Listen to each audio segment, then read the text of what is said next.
You're listening to the Pelicans postgame report on the PRO Media Network for all things Pelicans. Perfect.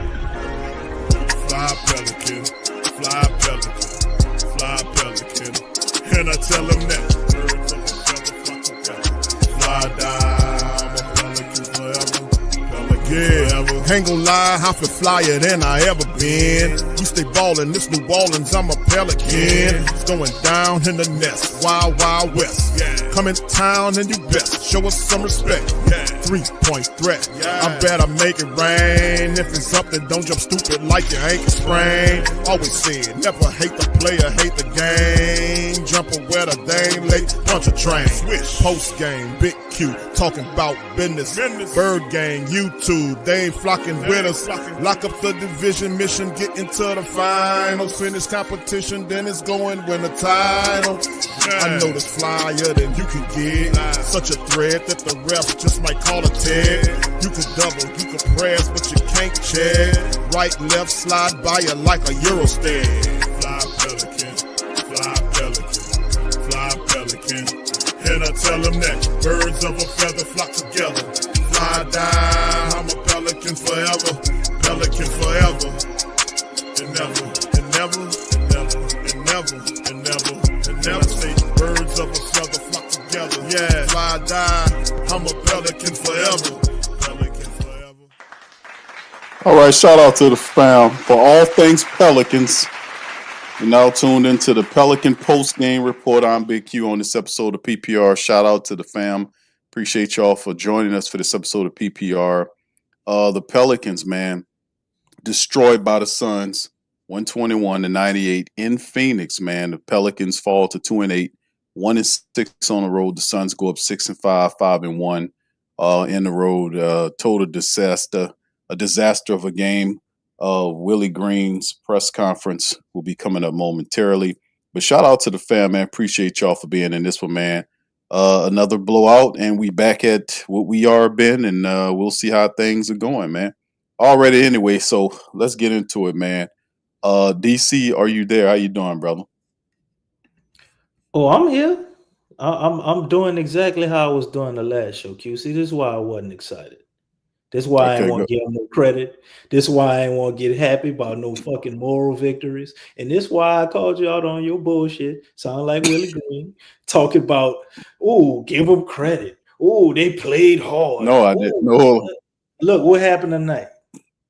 Well, all that credit to ran out. We in fucking debt, man. Hold on, bro. First of all, bro, the government has restarted.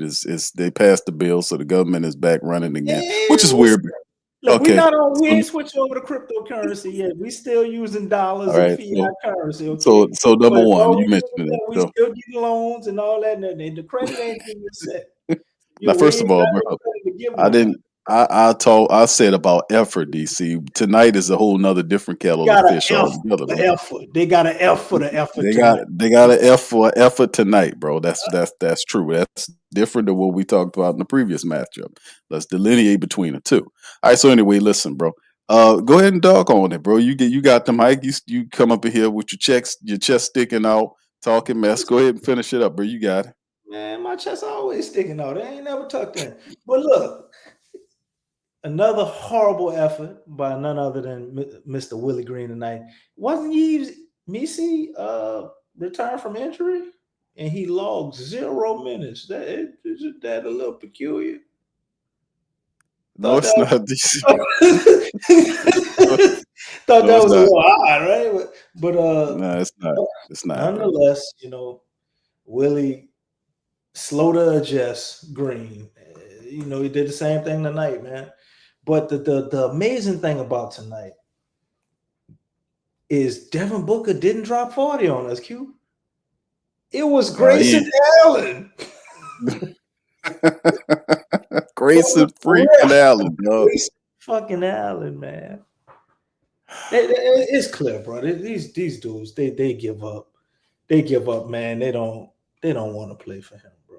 And he don't make it. He don't make it hard to give up on either, because he just does the same thing over and over and over. to no avail. The only bright spot we had, prior to halftime on the front court, which I didn't understand why Derek Queen got Hold on, 9 DC. minutes. Hold on, just a second, DC. We're gonna finish your word. Hold your thought. You go, Willie. right away. We got punked. And just a below our standard Okay, game. the standard speech. No sound cue. What happened To to the lead a them? little bit, but we got to stop waiting as a team to get punched and then start trying to fight. We got to start the game that way. Again, below our standard of where we want to be. The zone kind of tripped them up a little bit there in the third quarter. What did you like from what you saw from that? They were driving us. We couldn't control the dribble, so just trying to mix it up to break their rhythm offensively. I thought the zone helped us get a few stops, help us rebound a little bit and get out and run. But we have to be better starting on the defensive end. That's where it all starts. Our aggression on the defensive end, our communication on the defensive end. If we can't guard, then now you're relying on scoring the whole game, and that's going to be a difficult game for us. It's basketball. We always relying on scoring the whole game, really. At the end of the game. Yeah. What did you kind of say? I mean, Dylan Brooks is going to kind of try guys and see where he can go. Look at both of your rookies kind of stepping up. I think even PV kind of was not backing out from some things. What did you see from those three? Yeah, they did. And my message to the team was we got to do that to start the game.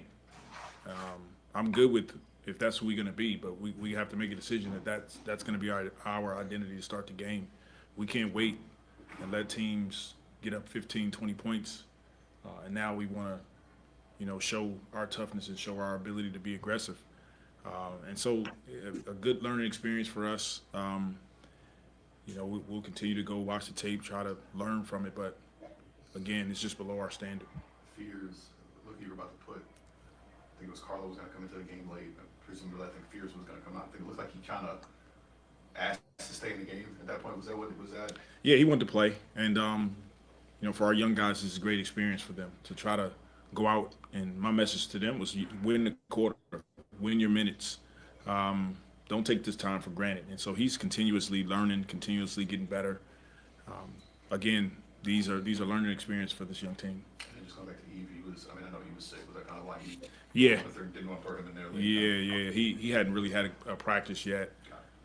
Still recovering from being sick, so we wanted to give him a little bit more time. All right, thanks. All right, Willie Green. Basically, Willie Green spilled. DC, you wanted to hear what he got to say before you get into it, bro. Let's shout out Black Preacher Man. Black Preacher Man says, I can't understand that as sad as Coach Willie is, he got the nerve to be petty as if his leadership is not, right? His leadership is not the problem. Indeed, bro. Thank you, Black Preacher Man, for that much love, bro. Appreciate you. Wasting my time now. Come on. Stop stalling.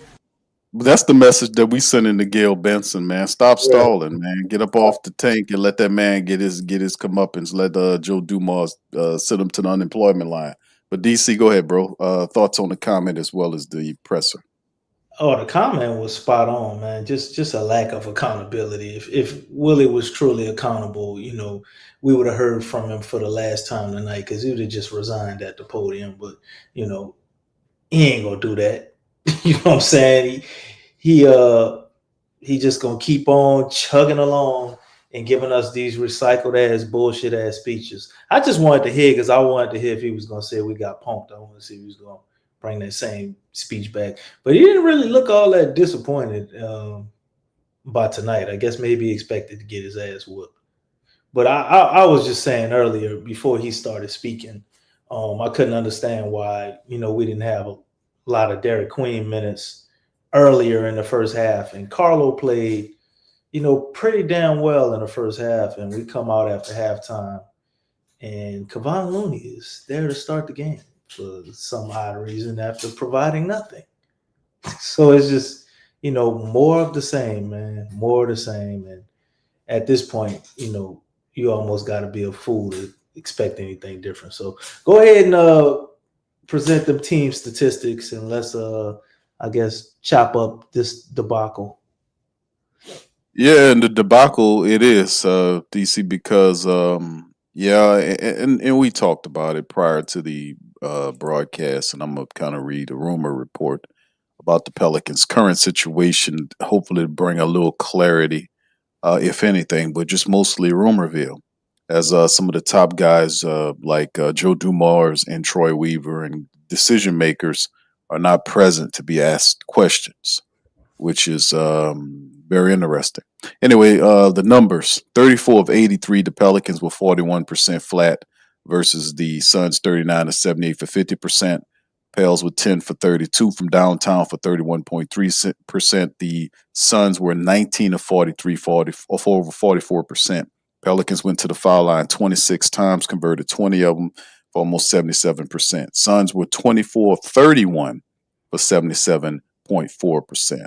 Rebounds 42-40 for the Suns. The assist game, Pelicans once again in a deficit in terms of assisting the ball, 29 assists by the Suns versus 18 by the Pelicans. We are already one of the worst, if not the worst, statistical team in terms of assists in the NBA. These steals were even at 12 apiece. Blocks 7-3 advantage Suns. You can see the turnovers. We had the nerve to turn the ball over 20 times this game, with conceding 29 points off of those. 18 by the Suns for 16 points off of turnovers. Fast break points, Pelicans did win 16-9, and they did win the points in the paint battle 48-32 to no avail. You look at the individual statistics for the Pels tonight and kind of scratch your head, with a lot of stuff. We talked about the rotations, all this kind of stuff. But once again, just not there. Trey Murphy in 33 minutes had 21 points and 10 rebounds, a double-double for Trey. He also had 4 assists. He was 6 of 14 from the field for 43% and 2 of 7 for downtown for 28.6%. He was 7-9 for the foul line for about 78% there. So Trey was the leader. It's 15 points apiece from Sadiq Bey and Jay Fears. 29 minutes for Sadiq, 15 points, 7 boards. In his stay, he was 43% from the field, 16 of 14, 2 of 6 from downtown. Jeremiah Fears in 31 minutes, 15 points, 3 steals, 2 rebounds, and 1 assist from him. He was 4 of 13 from the field for 31%, and 50% from downtown. He was 3 of 6, perfect from the foul line. Off the bench, 12 from Derek Queen in 25 minutes, 12.6 rebounds for him, an assist and 2 steals for Queen. He was 5 of 10 from the field, 0 for 1 from downtown, 2 for 2 from the charity stripe. Karlo Mekovic in 17 minutes had 11 points to go along with 2 rebounds, 2 assists in the block.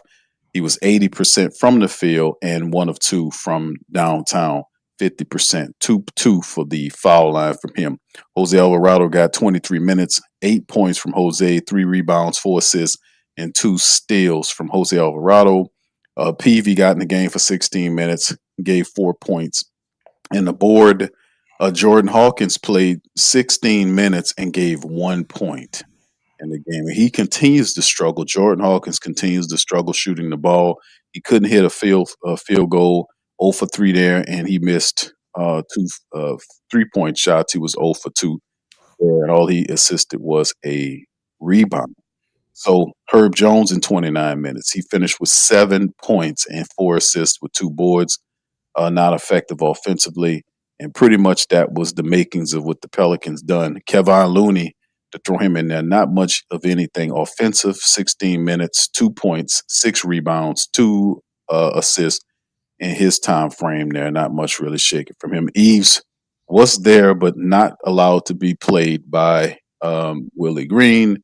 And, of course, the top guy DC mentioned was Grayson Allen. In 28 minutes, Grayson Allen had 42 points on the Pelicans. He was 10 of 15 from downtown. The man had 15 shots, and a lot of the 3-point shots that we seen the Phoenix Suns get up on the Pelicans were uncontested. All right, DC, the floor is yours, bro.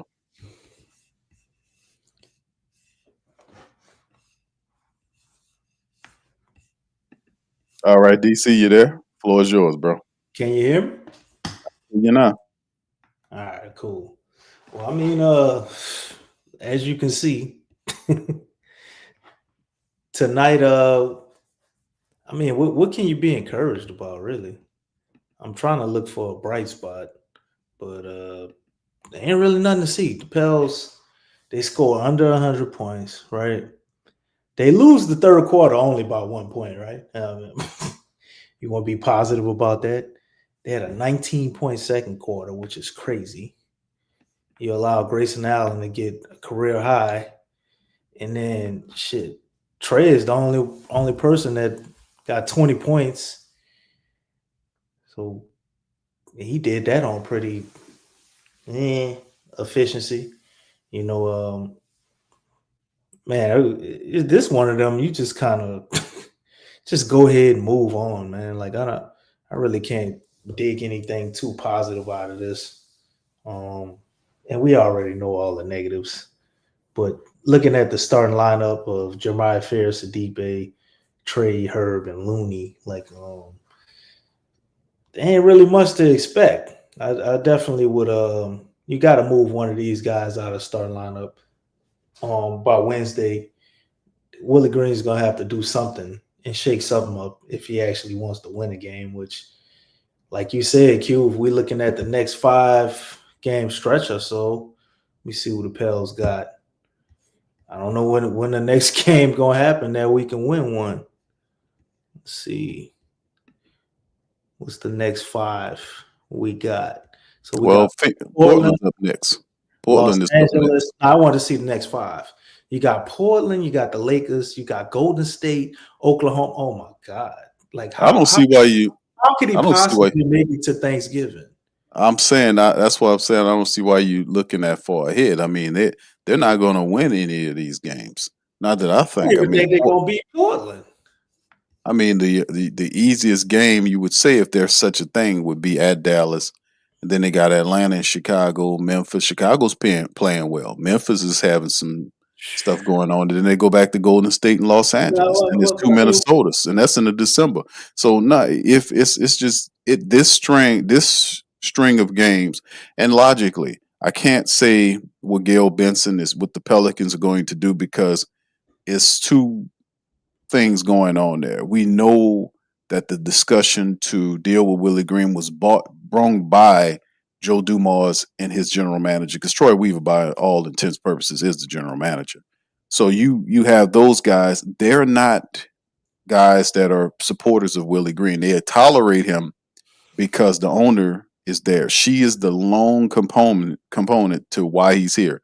There are players that don't want Willie Green here. Obviously, administration is listening to the team. Certain people don't want to play because Willie Green is there. So it's the owner. She is meddling in a way that is ridiculous. And soon as we can kind of cut off the cancer, so to speak, we can start building wins and get this team together. But it is a process that I just don't get what this woman is trying to do. I'm sorry. I don't know what she's trying to do.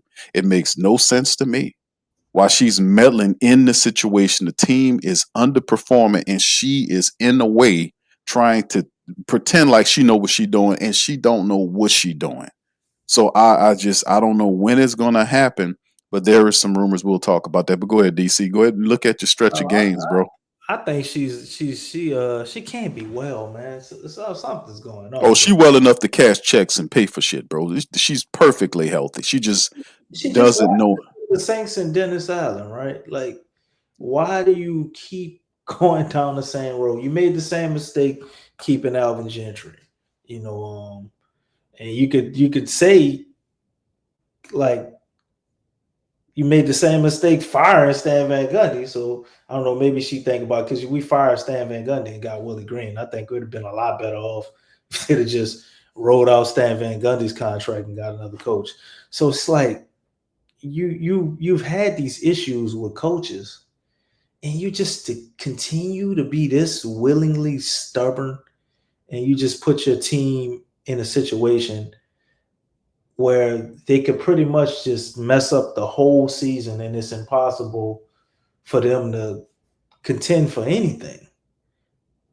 Like they're about if they go on a 15-game losing streak, or let's see how many games we got until Thanksgiving, because that's the rumor that we pretty much stuck with Willie Green until Thanksgiving. So let's see how many games we got. 8 games. 8 games, and we could possibly lose every fucking one of them. So you're looking at a Pels team that would be 2-16 before you give them a chance to try to climb out that hole. Like it's crazy. But at some point, Zion would definitely be back. I'm guessing it's probably gonna be that Lakers game. They might be eyeballing to put him back out there. What we saw. No, they're saying Portland. They're saying he's supposed to be back for the Portland game for Wednesday. I don't think he come back Wednesday. I don't think so. Did anybody see Zion tonight? You saw Zion tonight on the sideline? No, I didn't see him, bro. I was so checked out of this game. It's ridiculous. Did anybody in the chat? What's up, Bradley, Pearl, Remy, and Rosie? Y'all, did y'all see anybody, any of the family members see Zion on the sideline? Y'all chime in. Yeah, they got him coming back November 12th, and then Jordan Poole. Tech Blitz says, "Who cares about Zion? He'll be back for 2 games max. Then need a rest." People like, you know what, and that's the thing about people with the Zion stuff. I'm hearing all the little articles and stuff, but man, people are tired, man. They fatigued on the injury stuff and play a few games, hurt 2 games. People are real. What's up, Ross?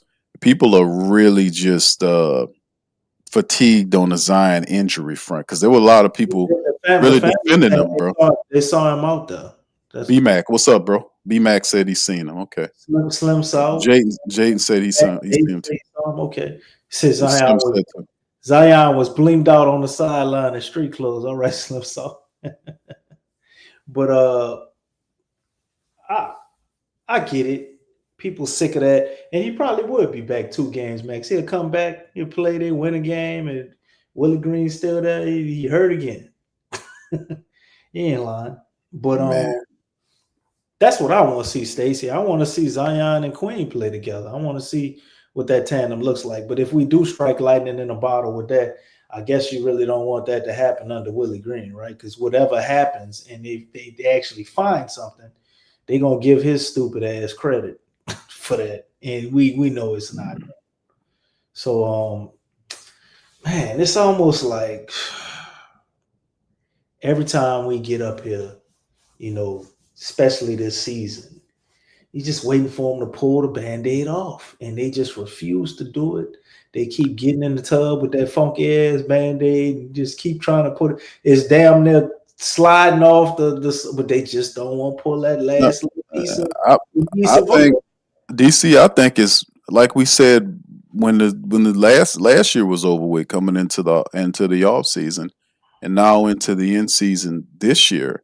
We talked about the problem. We've been pinpointing the problem with the Pelicans, and we've been saying it was ownership and leadership at the top. Now that everything, because they've done process of elimination, we talked about that. They've done all the process of elimination. They've eliminated players that were problems. They eliminated coaches that were problems. They eliminated administrators that were problem, and they've totally refitted this team with administrators, players, all of that.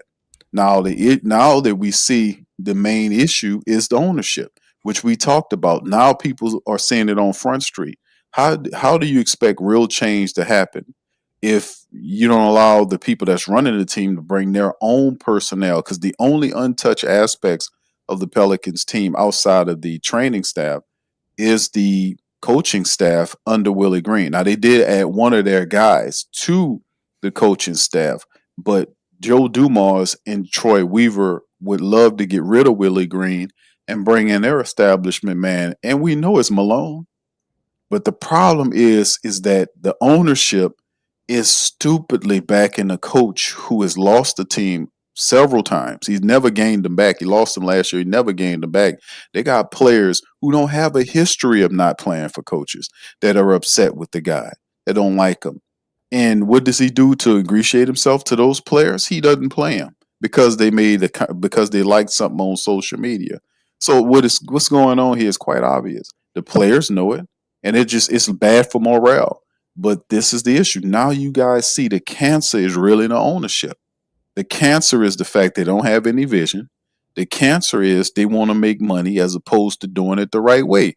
If you want to make money and you want a new arena, they so greedy and so stupid and so gored with money that they don't understand that the way you get the arena, the way you get everything that you want is you have to put a team on the court that reflect the region's attitude, and do that and win that way. And if you win, you'll get the arena. The people will bless you with the money. They'll bless you with the arena that you want, so you can make more money. You cannot flim flam them with this type of product.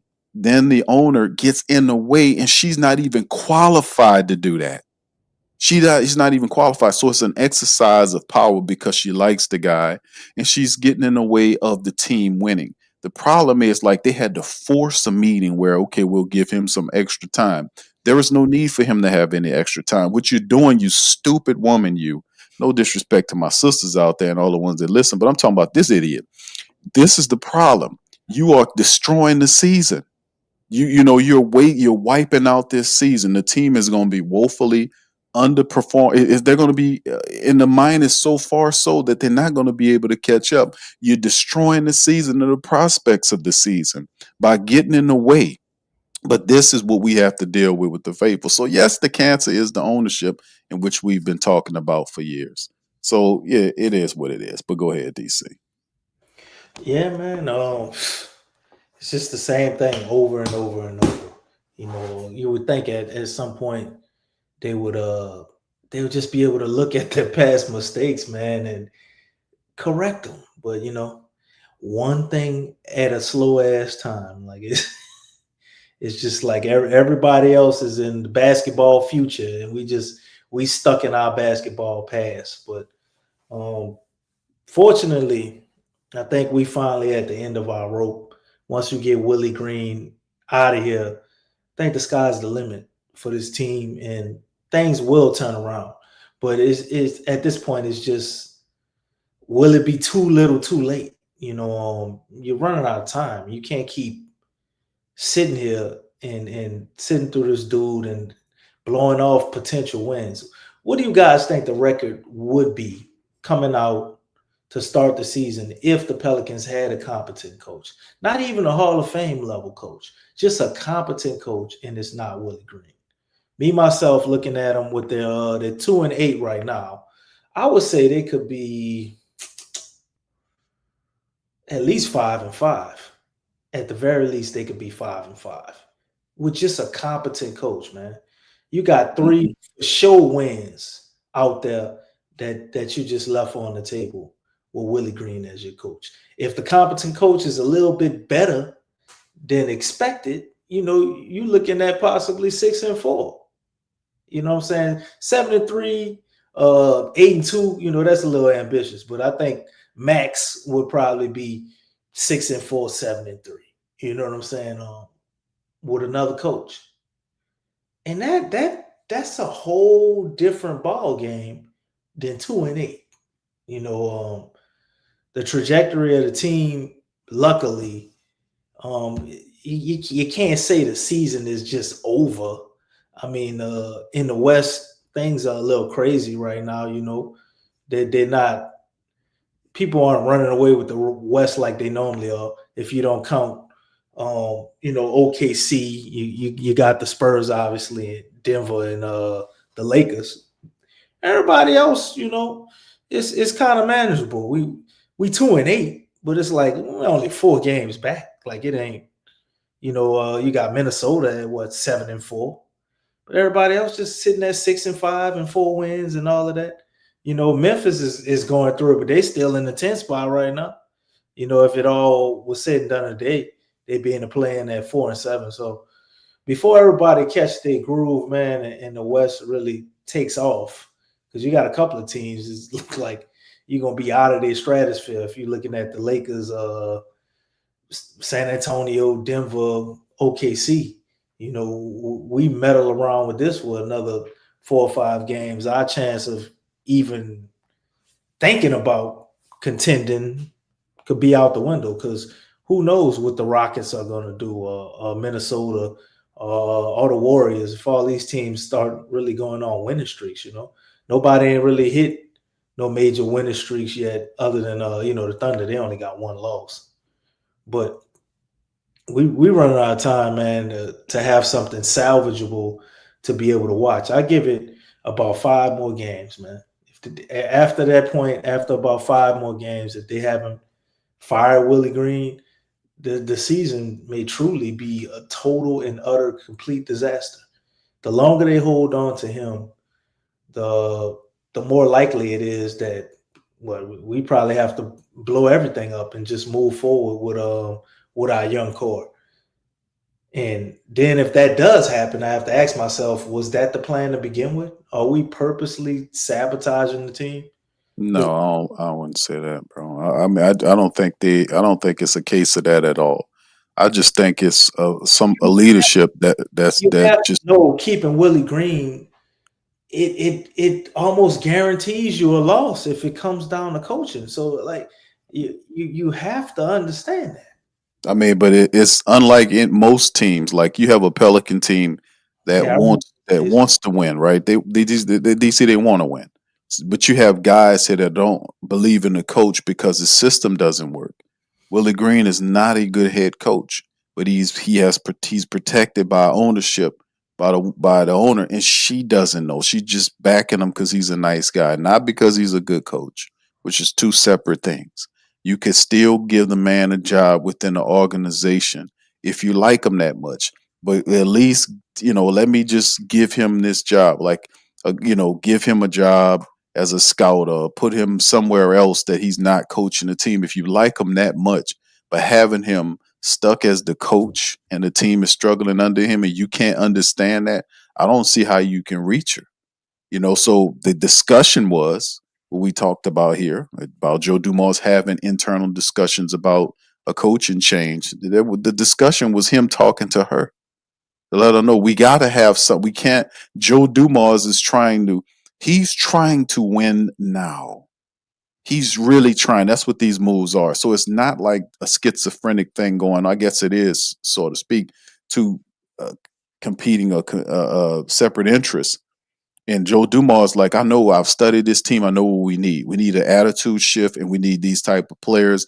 We got this guy here, this guy here. We can make it work. We built some depth. We have Sadiq Bey. We got Poole. We got Giant. We got Queen. We got Fears. We got these guys. We just need to get them, and we got to have a strategy. Joe Dumars knows what he's looking at, but he's outranked in terms of power by her. So you have these 2 separate thought processes. Like he wants to win now, and she wants him to win with Willie until he can't. And he's like, well, listen, we don't want the season to be wasted away while the team struggles. We have an opportunity. We have a window to succeed. Okay, well, let's see how it looks around Thanksgiving. And ain't nothing a man could do if it's something like that going on. You see what I'm saying? Ain't nothing he can do because I done talked to the owner. I can't outrank the owner. I can't go over the owner's head and fire Willie Green. That will ultimately lead to my termination. He's a protected man in the organization because however she feels about him. But it doesn't make any sense to me because everything's supposed to be based on wins and losses, not because you like somebody. If you like the man, give him a job in the organization that don't have nothing to do with head coaching or coaching, period. So I can't really speak to this logically because it doesn't make any sense. And that's how I approach it logically. If I can't make sense out of non-logical BS, fam. I just can't do it. It makes no sense. And it should make sense to people that have a good mindset where it's a competitive, it's a pro league, man. Everything's based on wins and losses. The game did not change at all because she bought the team. So I mean, it makes no sense. But if this is indeed what's going on, bro, you just hope, when Borrego takes over, that the team falls behind him quickly and they understand the urgency they facing, because if they're healthy, they can make up some of these games. And perhaps, toward the back end, but they're going to have to be damn near perfect, dog, coming into December. And when the year change, they're gonna they're gonna have to be damn near perfect in games that they have coming up because of all of the BS that's going on right now to try to catch. But Joe wants to win right now, and it's a shame, bro. Uh, that she's doing this. This is a 100% Gail Benson move. This don't have nothing to do with Joe Dumas. I promise you, because he wants to win right now, and she don't want to get with Willie Green. She doesn't want to get rid of him. So I just think it's just totally unprofessional and totally foolish what's going on with this team. So it's just what it is, bro. Go ahead. Man, who putting all these damn sixes in the chat? Man, get Jay Brown or whoever. Somebody get him up out of here, please. This is ridiculous. But where the sharpshooters at, man? What my people? Are y'all slipping in y'all pimping, man? Man, y'all let this dude do all this? Where y'all at with the pistols, man? Y'all supposed to tag that dude, man. That dude's been supposed to get his ass out. 3-6 is heavy, man. Come on, man. Come on, man. Y'all know that we don't tolerate people insulting the family members with slick shit. We don't tolerate people coming here spamming the chat. Y'all use y'all rifles and take that dude head off out of here, man. Don't let that dude spam up the chat, y'all. Where y'all at? Where you at? Where the sharpshooters at? Go ahead, DC. But yeah, I feel you, brother. But I mean, this has been going on so long, Q. I can't help but wonder if it's just calculated incompetence. They're so incompetent, man, that it is just unfathomable. What's up, Jay Black?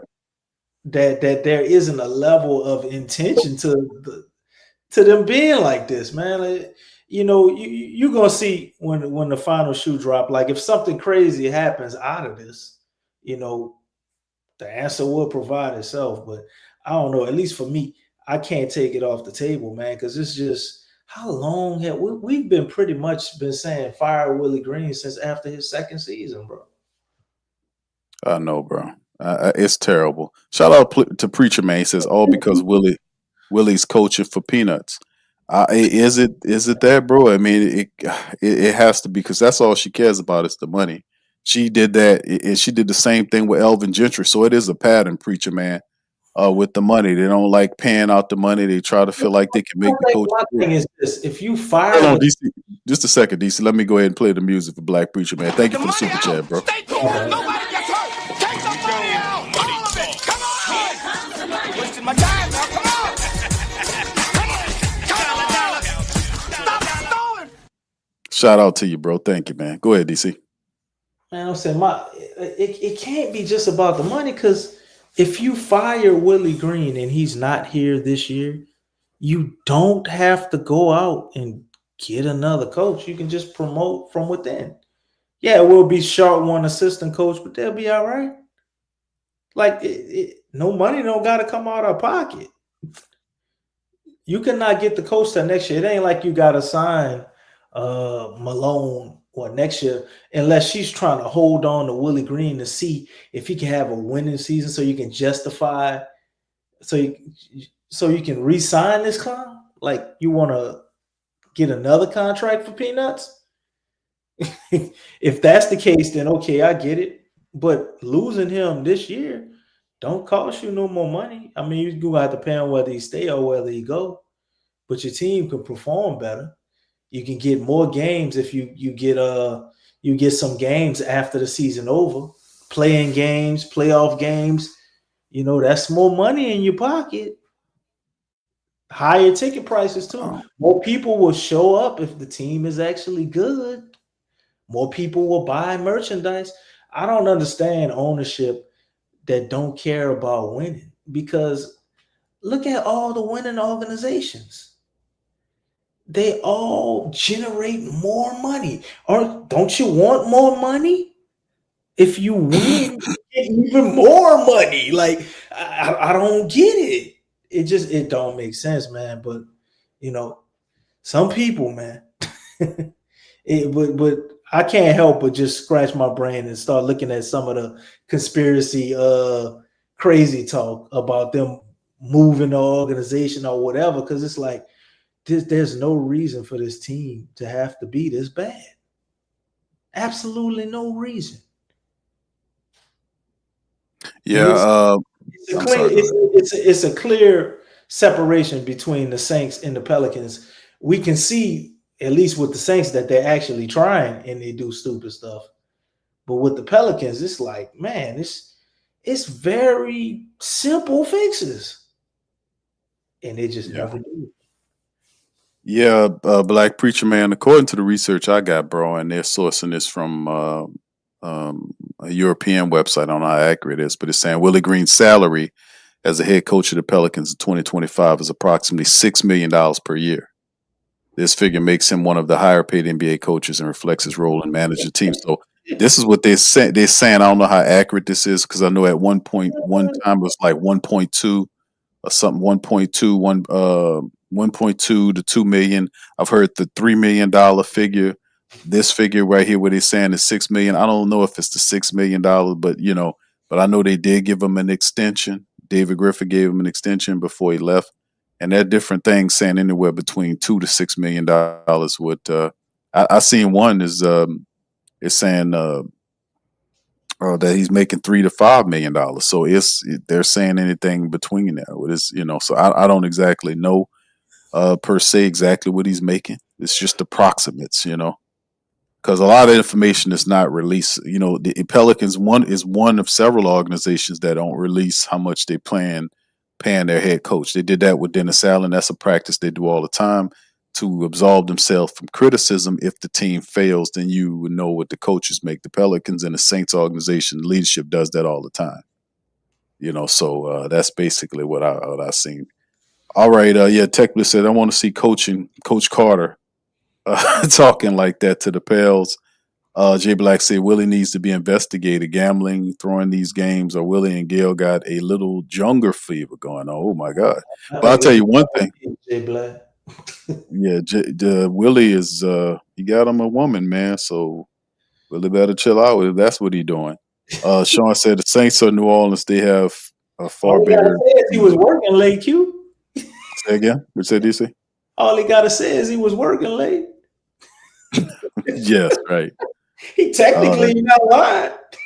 I guess, bro. I guess you just saying he what you call he going up the chain. I guess I don't know. I don't know how that'll work because she damn sure ain't get nobody, man. She's Gail keeping all that money to her own, some man. So anyway, man, listen. She found Tom Benson pretty old. She said she'd be down. She let that happen to her. Well, I mean, yeah, Tom Benson, man. Yeah, he got him a young guy. He got him. Yeah, she was younger than he is, and that's how it is. But listen, fam, the speculation involved, DC, we hit the Trailblazers stuff. I guess we can do the preview for the Trailblazers. Let's get up out of here, man. Yeah, do the Trailblazer preview. But just to put a little something on the family members to bring some sort of clarity on a situation that doesn't make any sense to anybody, is that this is the rumorville that's online and the speculation for the family members. And y'all do with this information as you will. But basically what it's saying is it's widely speculated that the New Orleans Pelicans front office will reevaluate Willie Green's future as a head coach around or after the U.S. Thanksgiving holiday, especially if the team's poor performance continues. Recent reports indicate that Willie Green is on the hot seat following the team's rough start in 25-26 NBA season, which included the 0-6 record and several lopsided losses. You can conclude tonight. The new front office, led by Joe Dumars, who did not hire Willie Green, is reportedly had held serious internal discussions about a coaching change. And the internal discussions is they talking to Gail.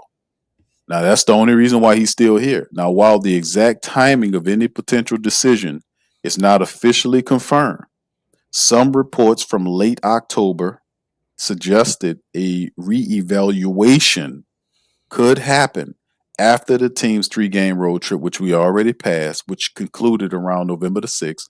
The current speculation among analysts is that his job could be in jeopardy before the end of November if the team doesn't improve significantly.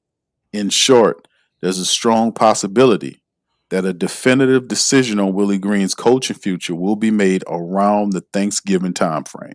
This is what I got for y'all. Just the right now, speculation, the rumorville reports and the speculation currently, as of right now, on Willie Green. So that's where we are. But DC, the floor is yours, bro. Let's talk about the Portland. Portland has coming off 2 losses, bro. The Pelicans own 2 losses too. What do you think about this matchup? Scoot's supposed to be coming back for the 12th, by the way. Portland, yeah, they lost in the last seconds, I think, to the Magic, man. Desmond Bain hit a game winner on them. And they lost a tight match. Looked like a possible overtime match against the Heat. No, it wasn't overtime. They just was scoring a lot of damn points.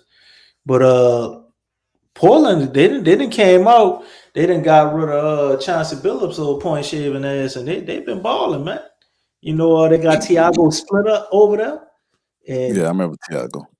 Yeah, he didn't caught a wave with him, and he's, I guess, one of the last people that have been on my bingo card for being a coach. But for real, dog, for real. But it's working for him.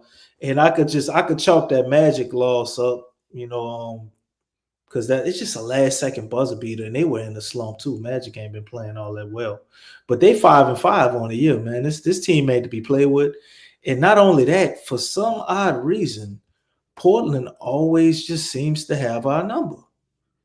I know. Yeah. Denny Avdija, oh my God, dude's averaging 25 points a game. You know, he's arrived. Triple-double threat. You know what I'm saying? You got Donovan Clingan, who's gonna gobble up some boards for you and block monster in the paint. And you got your man Scoot Henderson coming back, and they also have Drew Holiday, who's been over there manning the point. You know why he ain't there? He's averaging 8.2 assists a game. So, you got Wait, damn, Dame Lillard sure is on the Blazers, but Dame ain't coming back no time soon. But you got Scoot, like you said, is supposed to show up on the 12th to be able to play us, and that ain't nothing to sneeze at, man. Scoot was playing his ass off before he got hurt, and then looking at it now, it's like Scoot would have these good games, and then he would go into these slumps, and he's not really playing. It just was weird. And I'm like, damn, how much of Chauncey Billups was that?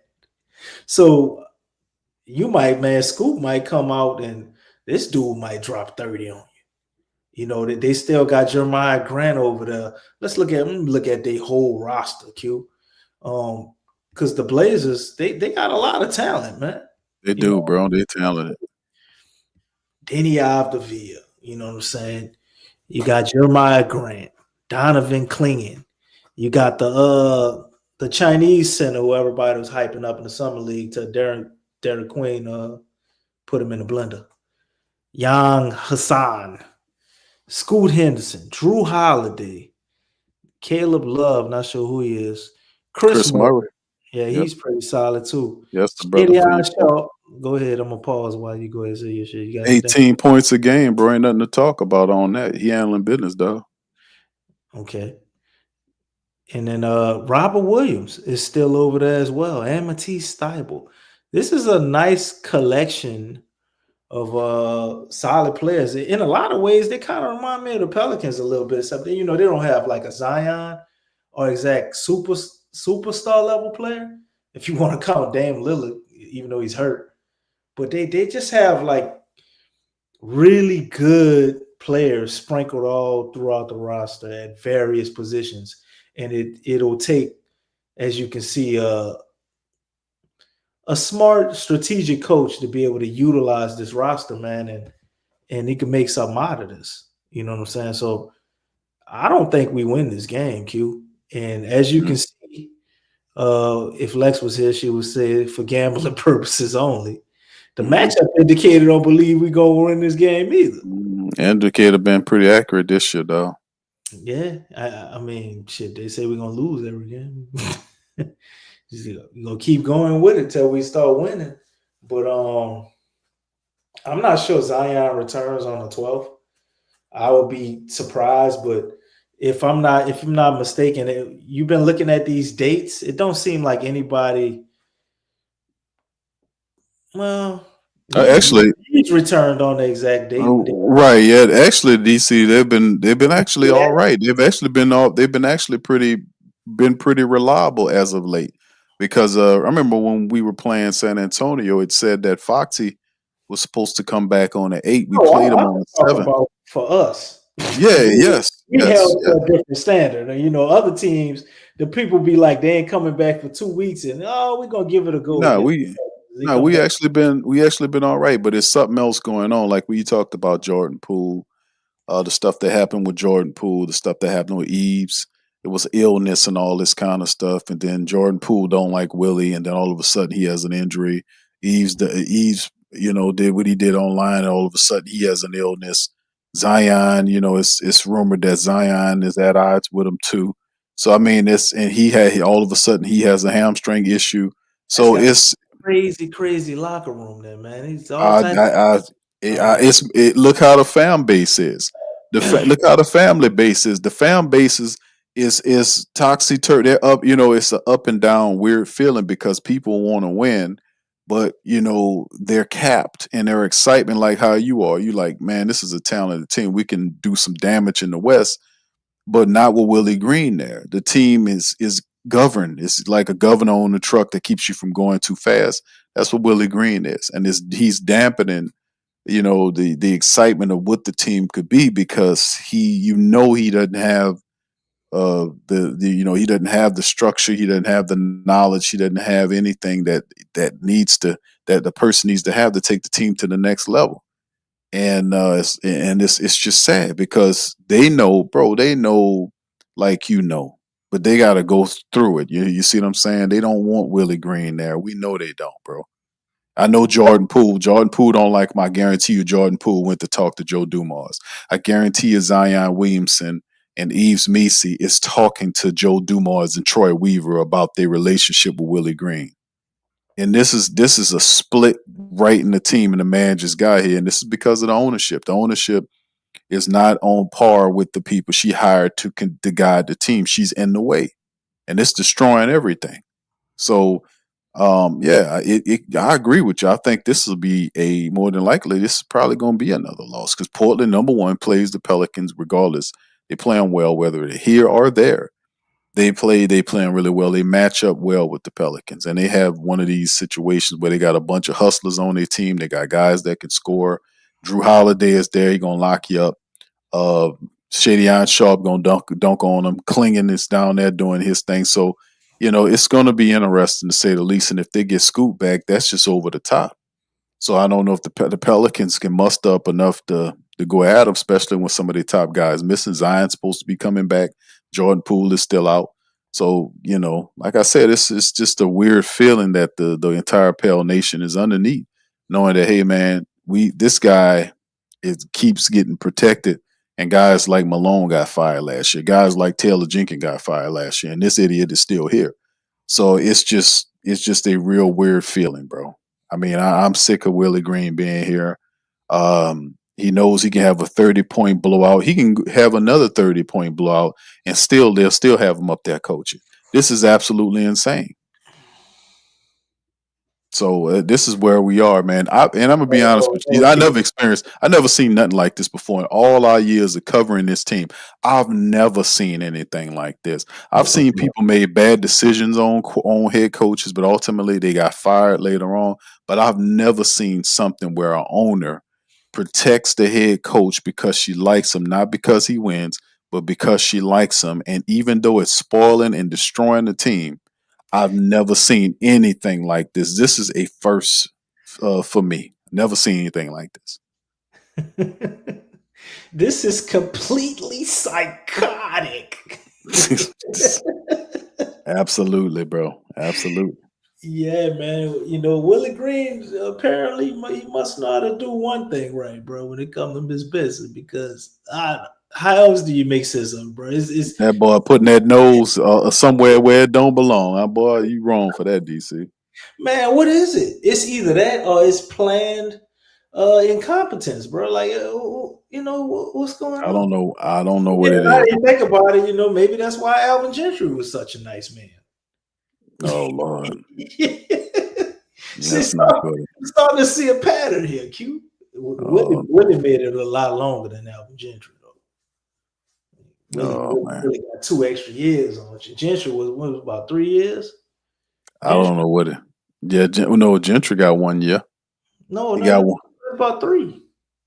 No, because you had to remember she fired Dale Demps after the Anthony Davis debacle and hired David Griffin.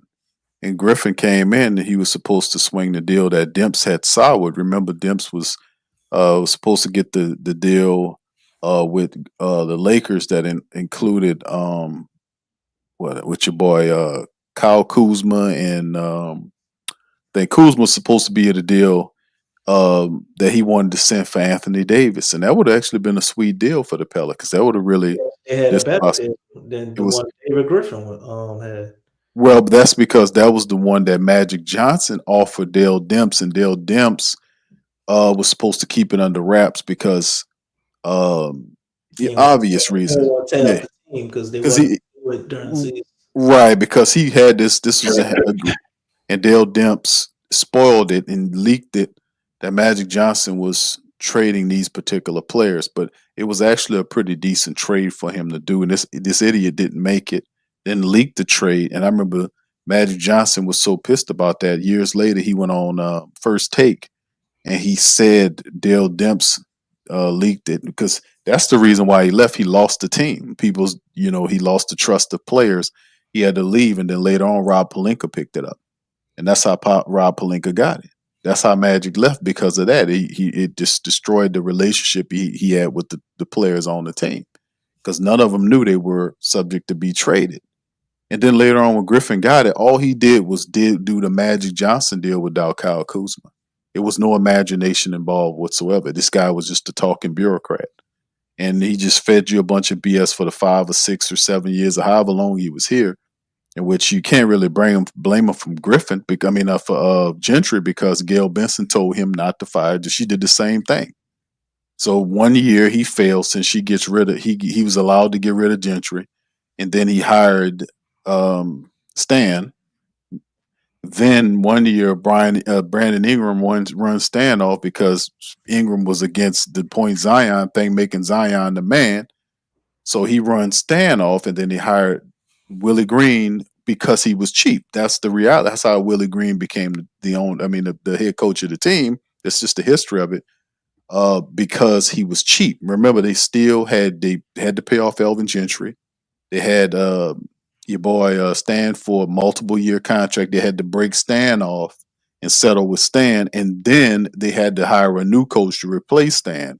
And then that's why they didn't want to spend out a lot of money to land a good coach. Remember, they wanted your boy DC. What's his name? He used to be the Brooklyn Nets head coach. They were wanting him, Jacques Vaughn.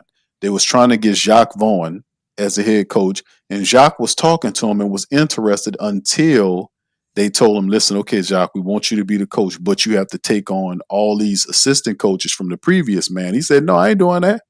If I get this job, I'm picking my own people." And how we know that? Because like months later, when Jacques Vaughn left and they asked him what happened with the Pelicans, when he got on with the next team, he turned around and told them, "Man, the people wanted me to keep all the previous man's assistant coach." David Griffin wanted to build his coaching staff. Nobody's going to go for that. And Willie Green took the job. That's how you know Willie Green wasn't nothing. No coach would take a job under them circumstances unless one that knew that he would never get a head coaching job anywhere else. He took that deal.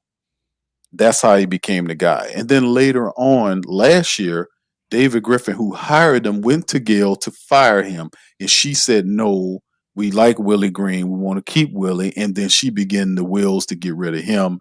And while he was still on the team, she hired Joe Dumars, then turned him loose. And that's how this Willie Green thing got going. So Willie became like a cancer to the team insofar as, he doesn't, his adjustments, his basketball acumen is not there. He's non-motivational, low IQ in terms of his basketball philosophy and explaining the game to people. He's just not there. And then he gets dull, he gets boring, he lost the team. He called them soft, even though he's softer than they are, because the team is representative of him. They're made in his image and likeness. He's the head coach. And he lost the team last year. He never regained them. And Gail Benson's been with him the whole time, win, lose, or loss.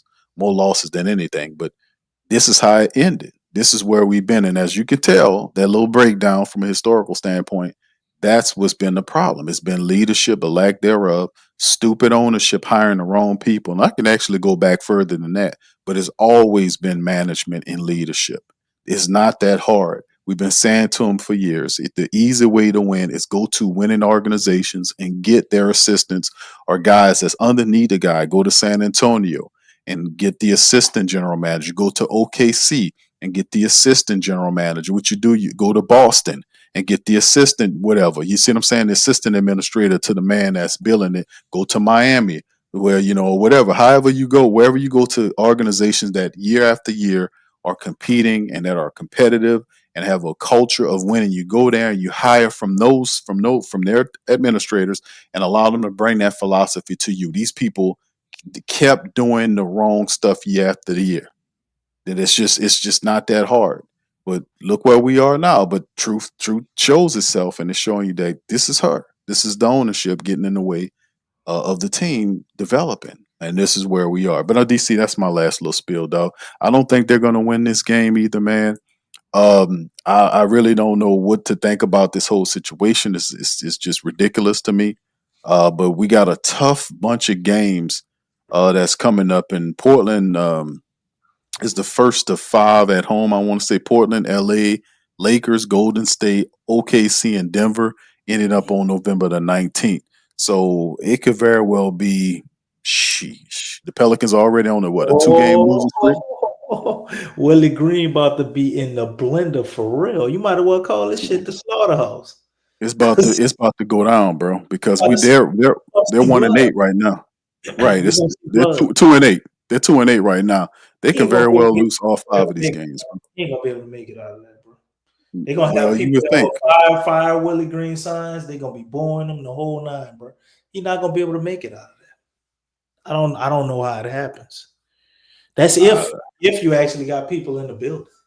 Will the family continue to show up? You know what I'm saying?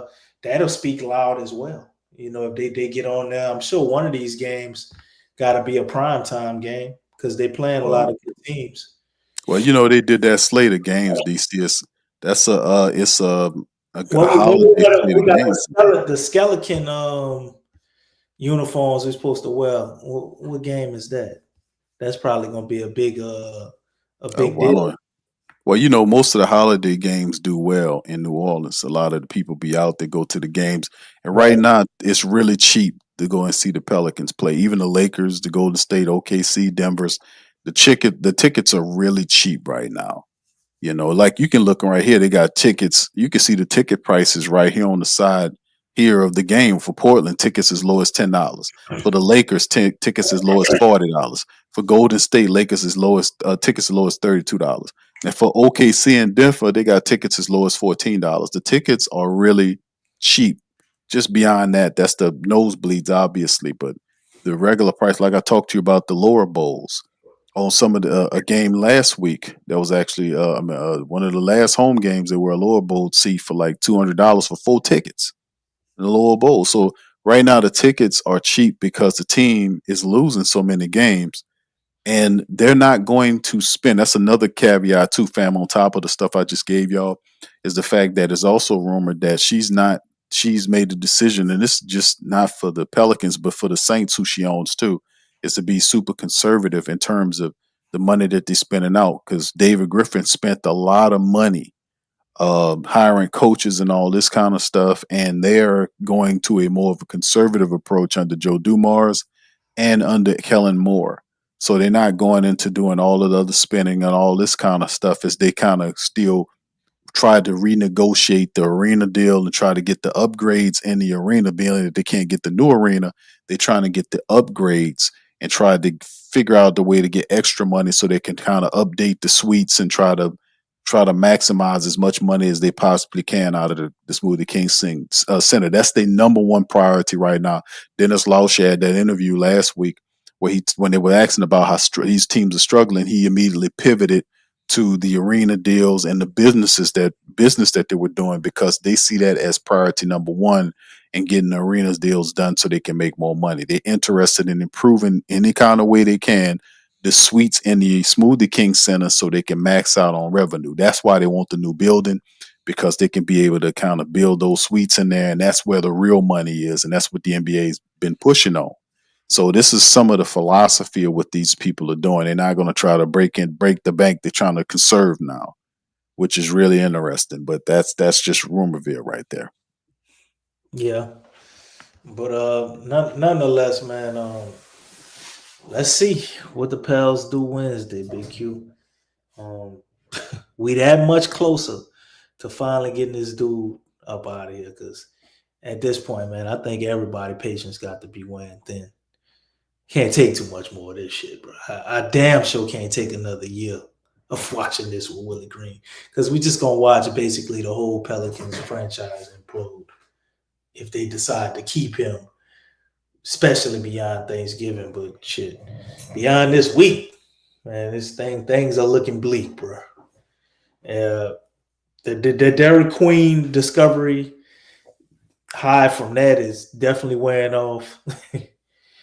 As you see him be able to mismanage him as well as Jeremiah Fears, and just can't find any consistency or continuity with anything with this team, man. So dude got to go. So Blazers L, Pels probably won't win this one, or Friday against the Lakers. But you know what? We still going to be here to provide you with all your Pelicans takes and insights. Indeed. Shout out to the fam, man. Appreciate y'all for staying up late with us after a blowout loss. And that's just true dedication. The flock is real, man.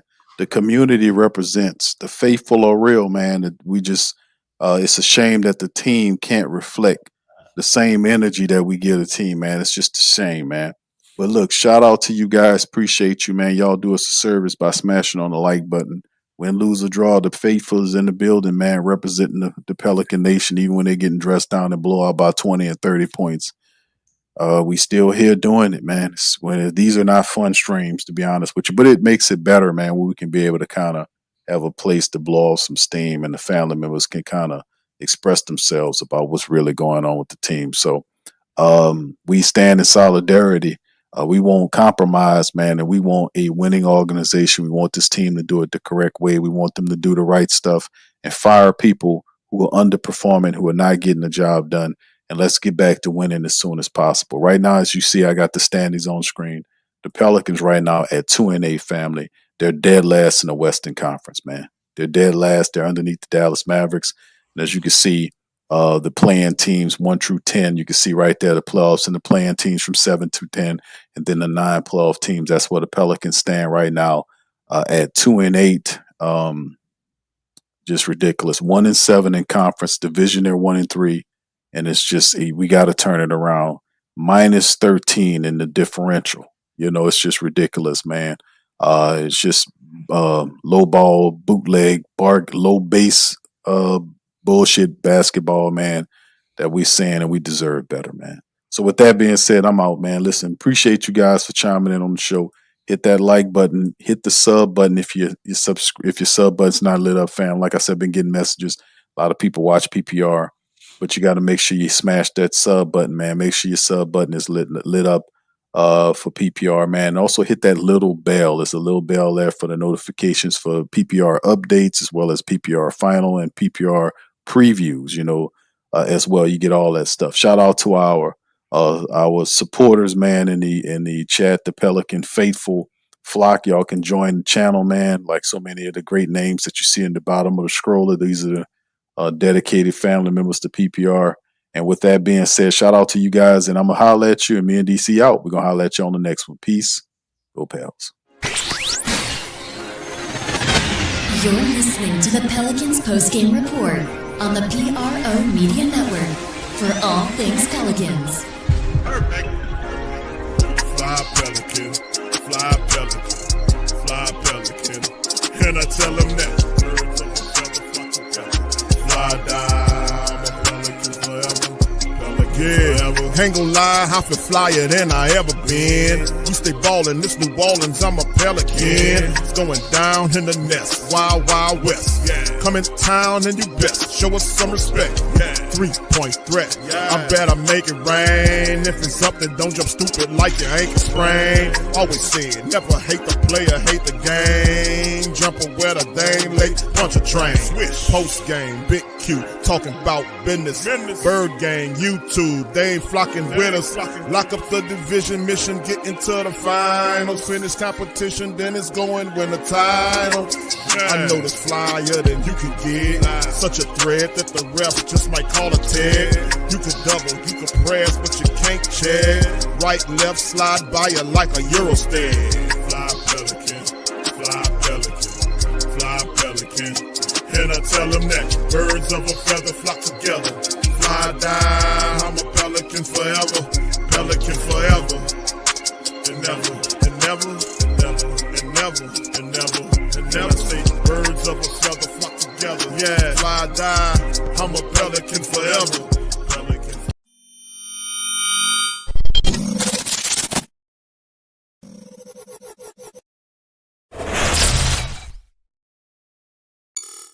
Hey, New Orleans!